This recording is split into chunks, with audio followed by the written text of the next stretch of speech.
How to fix white screen with cursor on Windows 11 after login is what I'm going to show in this video. So there are two possible ways to fix this. Both start off by going to Control Alt Delete on your keyboard, going to Task Manager. Now you should be able to open this even though you're having a white screen.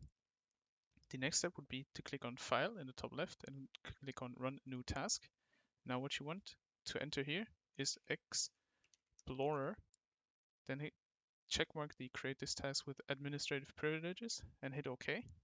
I don't have to do this because this already, as you can see, Windows Explorer is already launched on my PC.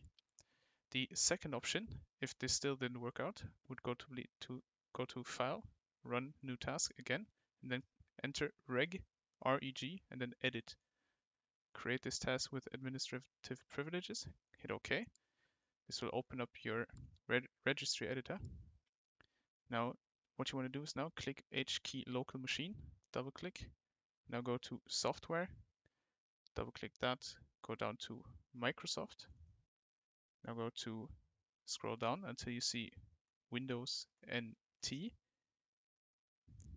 There you go, Windows NT, double click, then current version, double click again, and now scroll down until you see a WinLogon. Now in this folder on the right, you will have to locate a shell thingy, as you can see here.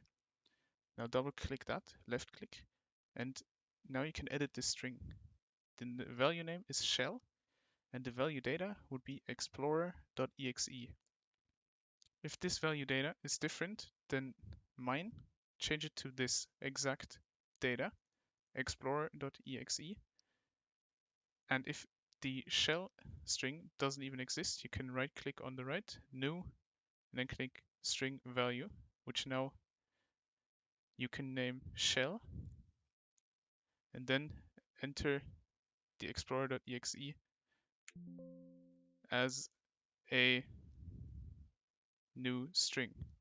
It has to be called explorer.exe in the value data though. This is very important. This should fix your white screen with cursor on Windows 11 after login. If this video helped you out, leave a like, comment and subscribe. Bye.